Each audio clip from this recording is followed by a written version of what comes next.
संत महात्म्यांच्या पदस्पर्शाने पावन झालेली भूमी 12 ज्योतिर्लिंगापैकी आद्य ज्योतिर्लिंग म्हणून मान्यता मिळालेल्या औंढा नागनाथ यांना वंदन करतो. संत नामदेव महाराजांना वंदन करतो.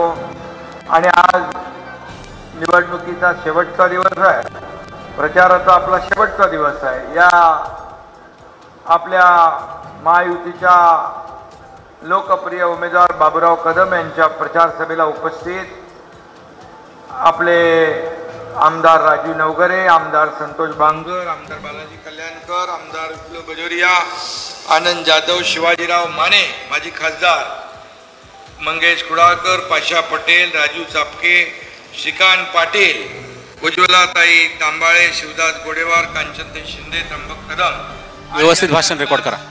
आपल्या महायुतीच्या उमेदवाराला पाठिंबा दिला आणि माघार घेतली ते शिवाजीराव जाधव. व्यासपीठावरील सर्व सन्मान्य मान्यवर ज्यांची नावं राहिली असतील ते सर्व या ठिकाणी उपस्थित मान्यवर आणि भर उन्हात अजून लोक येत आहेत, रस्त्याला अजून गाड्या आहेत, भर उन्हात या ठिकाणी आपण आज उपस्थित झालात. आज शेवटचा दिवस असल्यामुळे मला इथून वाशिम करून आज आपले केंद्रीय गृहमंत्री अमित शाह साहेबांचा अमरावती दौरा आहे, तिकडेही जायचं आहे. आणि म्हणून आपल्याला मी विनंती करायला आलो आहे. खरं म्हणजे आता आपण ठरवलेलं आहे, एक सर्वसामान्य कार्यकर्ता बाबूराव कदम आपल्या समोर उमेदवार म्हणून दिलेला आहे. आणि म्हणून आता सगळे म्हणतात हिंगोलीच्या विकासाचं एकच नाव बाबूराव, बाबूराव, बाबूराव. दुसरं आहे का काय? बाबूराव आपल्या गेल्या अनेक वर्ष काम करतोय आणि त्याला संधी दिलेली आहे. सर्वसामान्याला संधी देणारे बाळासाहेबांची शिवसेना आहे.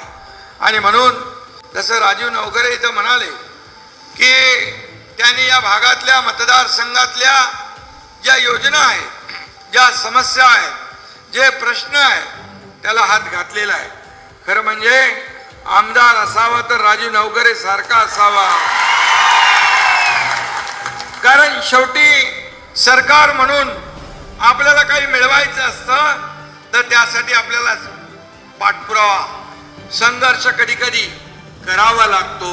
आणि त्यांनी जाहीरपणे काही पोटात एक ठेवलं नाही. मला त्यांनी प्रामाणिकपणे सांगितलं, साहेब या मतदारसंघामध्ये आमच्या ज्या काही मागण्या आहेत, समस्या आहेत, त्या आपल्याला सोडवायला पाहिजे.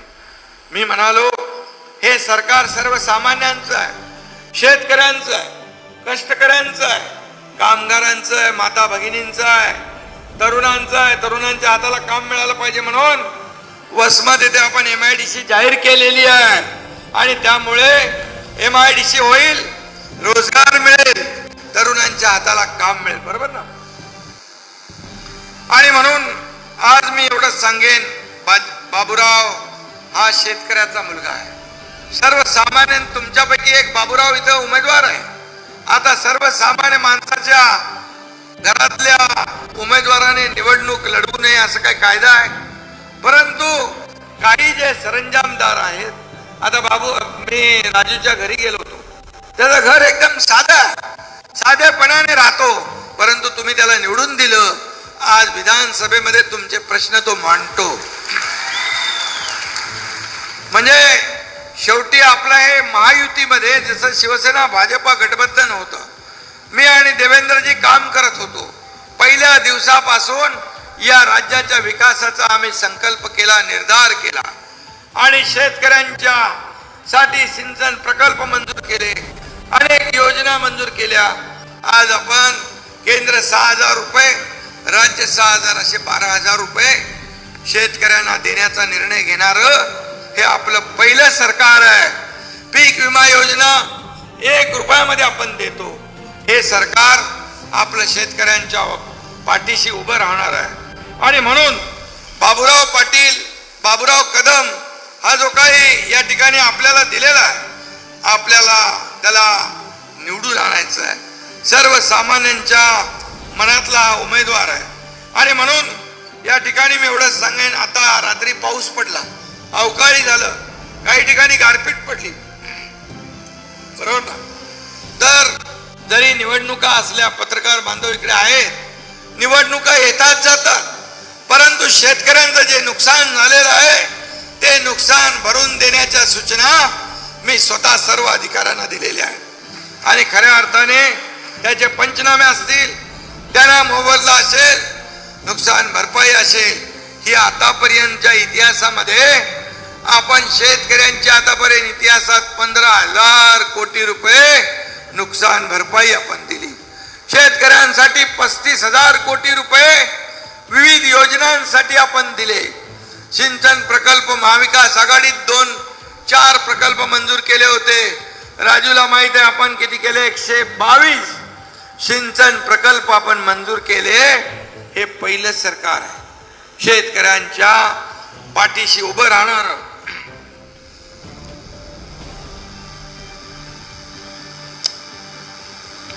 आणि म्हणून आपल्या देशाला पुढे न्यायचं असेल, देशाचा विकास करायचा असेल, आज देश गेल्या 10 वर्षात आपण पाहिलं, 50-60 वर्षामध्ये गरिबी हटाओचा नारा देणारे पक्ष आपण पाहिले, पण गरिबी हटली नाही. गरीब हटला, परंतु गरिबी नाही हटली. पण केंद्र सरकारने मोदी साहेबांच्या नेतृत्वाखाली 25 कोटी लोकांना गरिबीच्या रेषेच्या वर आणलं, दारिद्र्य रेषेच्या वर आणलं. आज हा फरक आहे. आज 50-60 वर्षात जे झालं नाही ते 10 वर्षात झालं. आज 10 वर्षामध्ये केलेला कारभार बघा आणि 50-60 वर्षात केलेला कारभार बघा. जर त्याची तुलना केली तर त्याची एका 10 वर्षाची हिमालय एवढी उंची जाईल आणि 60 वर्षाची एक छोटी टेकडी दिसेल. हा फरक आहे. आणि म्हणून सर्वसामान्यांसाठी अनेक योजना केल्या, शेतकऱ्यांसाठी, कष्टकऱ्यांसाठी, कामगारांसाठी, माता भगिनींसाठी. आपल्या सरकारने एकच ठरवलंय की हा शेतकरी आपला अन्नदाता आहे, आपला मायबाप आहे, आणि तरुण यांना रोजगार मिळाला पाहिजे, गरिबाला न्याय मिळाला पाहिजे, महिलांना न्याय मिळाला पाहिजे. ही भूमिका आपल्या सरकारची आहे. आणि म्हणूनच मी आज एवढंच सांगेन की समोरच्या लोकांकडे काही मुद्दे नाही, आरोप प्रत्यारोप. मग शिवाजीराव म्हणाले की काय म्हणाले, ते समोरचे लोक आज ज्यांचं जेवढं आपण राजकारणात जेवढे वर्ष काम केलं तेवढं वय देखील ज्यांचं नाही, ते आज भ्रमिष्ठ झालेले आहेत. त्यांचं सरकार गेल्यामुळे सैरभैर झाले, त्यांच्या पायाखालची वाळू सरकली आहे. तर बाप 1 नंबरी, बेटा 10 नंबरी, असं काम सुरू आहे.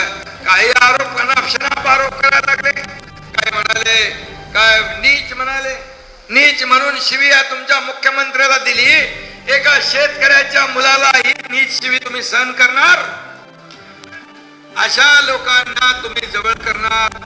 आज शेतकऱ्याचा मुलगा मी पण आहे, शेतकऱ्याचा मुलगा बाबूराव कदम पण आहे. गोर गरिबांना आपण न्याय देण्याचं काम करतो. ज्या समाजातून आपण आलोय त्या समाजाला देखील, बहुजन समाजाला देखील ही शिवी दिली. मी काही बोललो नाही. तुम्ही आणखी शिव्या द्या. या शिव्यांचा हिशोब येत्या 26 तारखेला ही जनता मतपेटीद्वारे देणार आहे. आणि म्हणून मी एवढंच ठरवलंय, तुम्ही आरोप करा, मी आरोपाला कामातून उत्तर देईन. आणि म्हणून हा सर्वसामान्यांचा मुख्यमंत्री म्हणून मी काम करतोय. मला उद्या तुमच्या समोर बसलेला एखादा कोणी कार्यकर्ता चांगलं काम करेल आणि उद्या या राज्याचा मुख्यमंत्री होऊन इथून भाषण करू लागेल तर सगळ्यात जास्त आनंद या एकनाथ शिंदेला होईल. अशा प्रकारचं काम आपल्याला करायचं आहे. आणि म्हणून मी तुम्हाला एवढंच सांगेन की कावळ्याच्या शापाने गाय मरत नसते. आणि म्हणून तुम्ही किती आमच्या नावानं बोट मोडा, पण बाबूराव जिंकणार आणि विरोधकांच्या नाकावर टिचून जिंकणार. तुमच्या सगळ्यांच्या आशीर्वादाने आणि सहकार्याने जिंकणार. राजूला मी मगाशी सांगितलं की या ठिकाणी जे काही आपल्याला नुकसान भरपाई जी बाकी आहे ती नुकसान भरपाईसाठी कोर्टात जावं लागलं, परंतु आता तुम्हाला कोर्टात जावं लागणार नाही. हा एकनाथ शिंदे तुमच्या पाठीशी उभा आहे. आणि म्हणून तो न्याय देण्याचं काम आपण करू. आणि त्याचबरोबर पीक विमा योजना असेल, सिंचनाचे प्रकल्प जे 40,000 शेतकऱ्यांना जर फायदा होणार असेल त्याला आपण प्राधान्य देऊ. एक बैठक आपण आयोजित करू. या बैठकीमध्ये तुमचे सगळे मुद्दे जे आहेत हे मुद्दे आपण घेऊ आणि त्याला न्याय देण्याचं काम करू. देवेंद्रजींनी आम्ही काम करत होतो, अजित दादा सोबत आले विकासाच्या नावावर. मोदीजींनी विकास जो केलाय त्यासाठी आणि आपल्या राज्यात देखील विकासाचं काम सुरू आहे. त्याला बघून त्यांनी आपल्या महायुतीमध्ये पाठिंबा दिला. आज सरकार मजबूत झालंय. लोक म्हणत होते सरकार आज पडणार, उद्या पडणार, परवा पडणार, त्यांना खरा ज्योतिषी काय मिळाला नाही. परंतु सरकार मजबूत मजबूत मजबूत होत गेलं. आता आमच्याकडे जवळपास 250 आमदारांचं मताधिक्य आहे. आणि म्हणून या लोकसभेच्या निवडणुकीमध्ये आपण जे जे काय आपण करणार आहोत ते लोकांसाठी करणार, सर्वसामान्य लोकांसाठी करणार. म्हणून मला फिरताना सोयाबीन आणि कापूस या बाबतीत देखील थोडे जे दर कमी झाले यासाठी देखील आम्ही शेवटची कॅबिनेट मध्ये या शेतकऱ्यांसाठी 4,000 कोटीची तरतूद करून ठेवलेली आहे. आणि ते देखील पैसे आचारसंहिता संपल्यानंतर या शेतकऱ्यांना मिळतील. कारण बाजारभाव खाली आल्यामुळे कापसाचा आणि सोयाबीनचा भाव कमी झाला आणि म्हणून ते देखील आम्ही विचारपूर्वक निर्णय घेतलेला आहे. आणि नक्की त्यामध्ये शेतकऱ्यांना आम्ही वाऱ्यावर सोडणार नाही.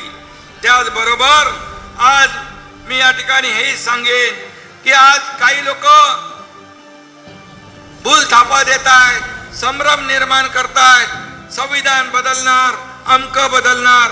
तुम्हाला मी सांगतो मोदीजींनी देखील सांगितलंय जब तक सूरज चांद रहेगा बाबासाहेबांचं संविधान कोणी बदलू शकणार नाही आणि ही हिम्मत कोणी दाखवू शकत नाही. संविधान दिन 50-60 वर्ष काँग्रेसने साजरा केला नाही, पण संविधान दिन आपल्या केंद्र सरकारने, मोदी सरकारने सुरू केला. 2015 साली दरवर्षी संविधान दिन होतोय. बाबासाहेबांना पराभव कोणी केला निवडणुकीमध्ये? काँग्रेसने केला. काँग्रेसने बाबासाहेबांचा पराभव केला. बाबासाहेबांच्या बद्दल बोलायचा नैतिक अधिकार काँग्रेसला नाही. त्याचबरोबर बाबासाहेब म्हणायचे हे काँग्रेस हे जळका घर आहे, याच्यापासून लांब राहा. बाबासाहेबांनी तेच सांगितलं आणि हिंदू हृदय सम्राट बाळासाहेबांनी तेच सांगितलं या काँग्रेस पासून दूर राहा. पण या काँग्रेसला खांद्यावर घेतलं, डोक्यावर घेतलं आणि म्हणून आम्ही 2 वर्षापूर्वी एक उठाव केला आणि सरकार पलटवून टाकलं. सरकार पलटवण्याचं कारण जे सरकारमध्ये बसले ते बाळासाहेबांचे विचार सोडले, या महाराष्ट्रातल्या तमाम जनतेशी बेईमानी विश्वासघात केला आणि म्हणून लोकांना न्याय देणारं सरकार, लोकांच्या मनातलं सरकार आम्ही स्थापन केलं. आणि म्हणून आज हे सरकार सर्वसामान्यांचं आहे, सर्वसामान्यांना मदत करणार आहे. घरात बसून सरकार चालवता येतं का? अजित दादा किती वाजता उठतात राजू? सकाळी लवकर. हा एकनाथ शिंदे पहाटेपर्यंत काम करतो, पहाटे अजित दादा काम सुरू करतात, देवेंद्रजी दिवसभर काम करतात. म्हणजे 24/7 आपलं सरकार चाललंय ना. आणि मग घरी बसून राज्य चालवता येत नाही, फेसबुक लाईव्ह वरून राज्य चालवता येत नाही, उंटावरून शेळ्या हाकता येतात का? येतात? नाहीये. आणि म्हणून आपल्याला मी एवढंच सांगतो की जे काही लोक आज आपल्याला काही आपल्यामध्ये संभ्रम निर्माण करतायत, मराठा आरक्षणच्या बद्दल मला राजू सांगत होता. मराठा आरक्षण गेले अनेक वर्ष ज्यांच्या हातात होतं द्यायचं त्यांनी दिलं का? नाही दिलं. मराठा मोर्चाला मूक मोर्चा म्हणून ज्यांनी टिंगल केली तेही या महाविकास आघाडीत आहेत. आणि आज आपण आपल्या सरकारने मराठा आरक्षण विशेष अधिवेशन घेऊन 10% देण्याचा निर्णय घेतला. तो टिकू नये म्हणून कोण कोर्टात गेलंय? हेच महाविकास आघाडीतले लोक. आज ते आपण तुमच्या समाजाच्या सुदैवाने आपण टिकवलंय. हे सरकार मराठा आरक्षण टिकवून दाखवणार, कायद्याच्या चौकटीत बसवून दाखवणार, हा एकनाथ शिंदेचा शब्द आहे. आणि म्हणून मी आपल्याला एवढंच सांगतो, कुणबी प्रमाणपत्र कधी मिळत होते? अनेक वर्ष निर्णय होता, नियम होते, कुणी दिले? आपल्या सरकारने दिले. कुणबी प्रमाणपत्र देण्याचा निर्णय आपल्या सरकारने मराठवाड्यात घेतला. त्यामुळे तुम्ही सावध राहिलं पाहिजे. हे जे लोक आपल्याला येत आहेत, बुद्धिभेद करतायत, हे देणारे नाहीत. त्यांच्या हातात जेव्हा होतं त्यांनी दिलं नाही, आता आपण दिलंय, ते कसं टिकणार नाही असं सांगू लागले. मी म्हणाला तुम्ही टिकणार नाही याची कारण द्या मला, मी कसं टिकणार हे मी सांगतो. त्याच्यावर बोलायला तयार नाही. म्हणजे संभ्रम निर्माण करायचा, लोकांची दिशाभूल करायची. आणि म्हणून मी तर जाहीरपणे शिवाजी पार्क मुंबईमध्ये छत्रपतींच्या पायाला हात लावून शपथ घेतली होती की या राज्यात मराठा समाजाला आरक्षण देणार. आणि त्याप्रमाणे विशेष अधिवेशन घेऊन राजू होता ना सभागृहामध्ये, आपण ते दिलं आणि ते दिलं आपण. आणि आज ते आपण टिकवलंय, भविष्यात देखील आपण टिकवणार. त्याचबरोबर मुस्लिम समाजामध्ये देखील काही लोक घबराट पसरवत आहेत. आता राजूचे कितीतरी कार्यकर्ते मुस्लिम आहेत, संतोषचे कितीतरी कार्यकर्ते मुस्लिम आहेत, बालाजीचे किती कार्यकर्ते मुस्लिम आहेत. आणि मुस्लिम समाज देखील आपल्या बरोबर आहे. आज अजितदादांच्या बरोबर आहे, शिवसेनेच्या बरोबर आहे, आपल्या बरोबर आहे. मी तुम्हाला उदाहरण सांगतो, माझे जे कार्यकर्ते आहेत जीवा भावाचे, माझ्या घरात माझ्या सोबत असणारे, माझ्या गाडीवर देखील माझा सारथी म्हणून काम करणारे मुस्लिम समाजाची मुलं आहेत, मुस्लिम बांधव आहेत. आणि म्हणून आमच्याकडे काही असे भेदभाव नाही. बाळासाहेबांनी साबिर शेख यांना मंत्री केलं होतं, या एकनाथ शिंदेने अब्दुल सत्तारला मंत्री केलं. मुस्लिम आणि हिंदू, शीख, ईसाई हे सगळे लोक एकत्र आहेत. फक्त बुद्धिभेद करतायत, घाबरवतायत. आता केंद्राच्या ज्या योजना आहेत, 80 कोटी लोकांना मोफत राशन देण्याचा, त्याच्यामध्ये हिंदू पण आहेत, मुस्लिम पण आहेत, शीख पण आहेत, ईसाई पण आहेत. त्याच्यामध्ये काय आपण वर्गवारी केले का? तर नाही.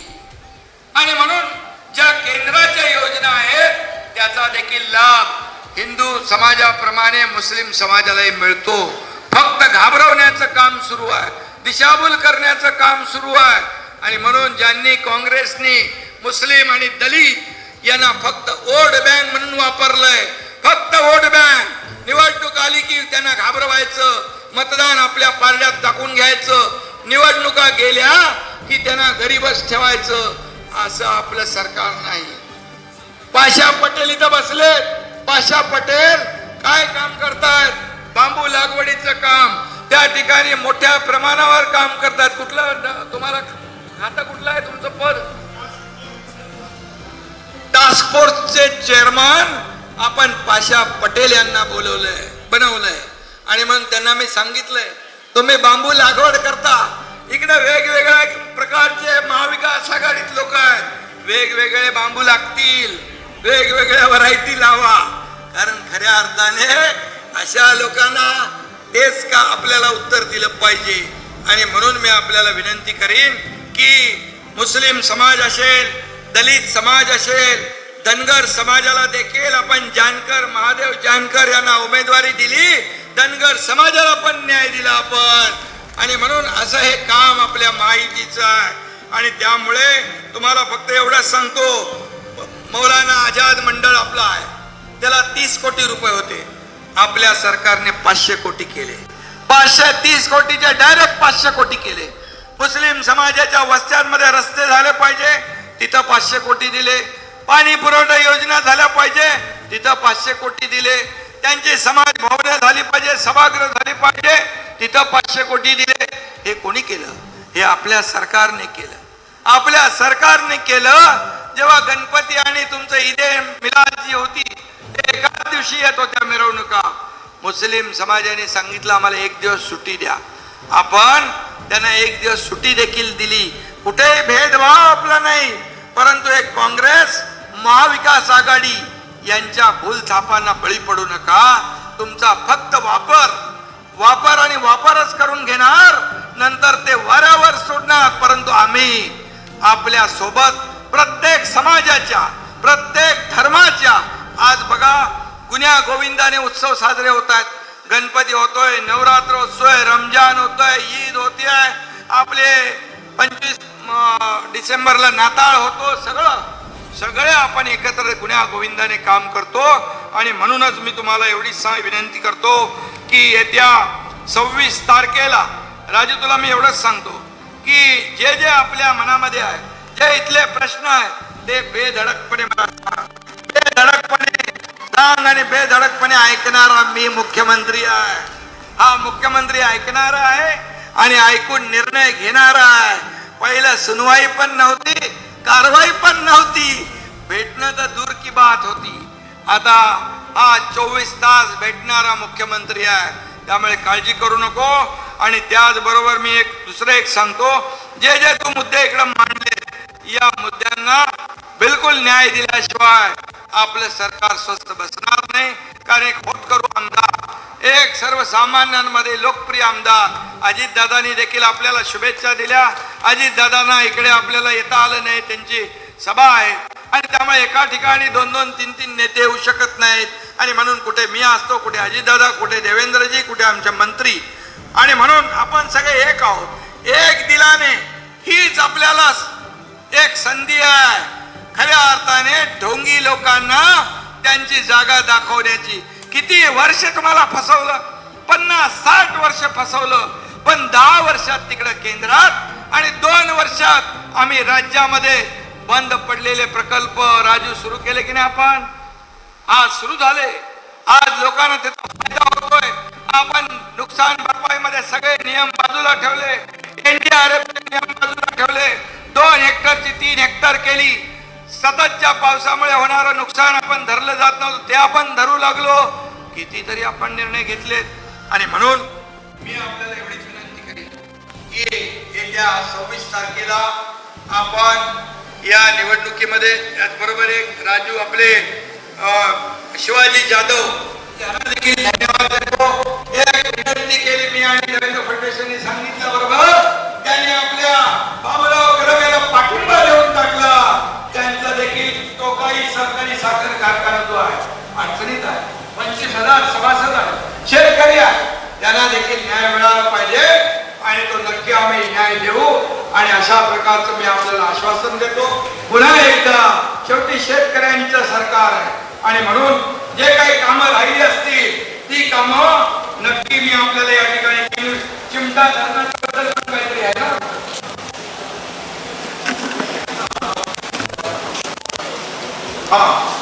चिमटा धरण, किनवट, महागा, उमरके आदमी बरोबर, त्यांचं जे काय म्हणणं आहे ना त्याप्रमाणे आपण करू. शेवटी लोकांना काय पाहिजे तेच देणार आपण. कुठलाही प्रकल्प जबरदस्ती अंगावर थोपणार नाही. हे सरकार लोकांना मदत करणार आहे. आणि त्यामुळे मी एवढंच सांगतो राजू, आतापर्यंत तुझ्या सर्व कार्यकर्त्यांनी काय बटन दाबले, कशावर बटन दाबले? आतापर्यंत तुम्ही घड्याळाला बटन दाबलंय ना, पण आता तुम्हाला धनुष्यबाणाचं बटन दाबायचं आहे. कारण आपण सगळे महायुतीमध्ये एकत्र आहोत. जिथं धनुष्यबाण तिथं धनुष्यबाण, जिथं घड्याळ तिथं घड्याळ, जिथं कमळ तिथं कमळ. आपण सगळ्यांनी मिळून आपल्याला जर विरोधकांना चारी मुंड्या चित करायचं असेल तर थोडस म्हणजे जिथं घड्याळाचा उमेदवार आहे तिथं शिवसैनिकांना पण नेहमी धनुष्यबाण दाबण्याची सवय आहे, पण तिथं आता ते घड्याळाचं बटन दाबावं लागेल. घड्याळाचं बटन दाब आणि आपल्याकडे घड्याळ आहे, धनुष्यबाण आहे, कमळ आहे. आणि म्हणून येत्या 26 तारखेला तुमचा बाबूराव कदम हा विजयी झाला पाहिजे ना. तुम्ही धनुष्यबाणावर बटन दाबणार ना? मग सगळ्यांनी हात वर करा बरं.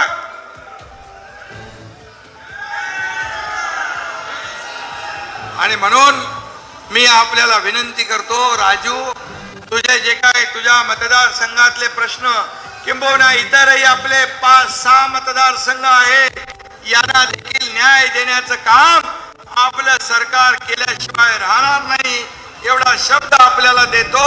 आणि पुन्हा एकदा बाबूराव आपल्याला मनापासून आपलं अभिनंदन, बाबूरावचं अभिनंदन करू का? करू ना. आणि बाबूराव आहे, गरीब कार्यकर्ता आहे. आपण त्याला आता मुंबईला नाही दिल्लीला पाठवायचं आहे आणि म्हणून दिल्लीत जाऊन तुमचा आवाज बुलंद करेल. या हिंगोली मतदारसंघामध्ये जी अडलेली पडलेली थांबलेली कामं जी आहेत ती पूर्ण केल्याशिवाय बाबूराव काय ते आहे त्याचा आला बाबूराव. आता बाबूराव आलेला आहे आणि तुमची सेवा करायला आलेला आहे. त्याला सेवेची संधी द्या आणि येत्या 26 तारखेला धनुष्यबाणाच्या समोरचं बटन दाबून बाबूराव कदम यांना विजयी करा. आणि बाबूराव कदम हे प्रचंड मताधिक्याने विजय होतील. तुमचा वसमत सगळ्यात जास्ती राजू, सगळ्यात जास्ती मला तुझ्या वसमत मधून लीड पाहिजे. मिळेल ना? 100% मिळेल सांगितलं. ठीक, धन्यवाद. जय हिंद, जय महाराष्ट्र.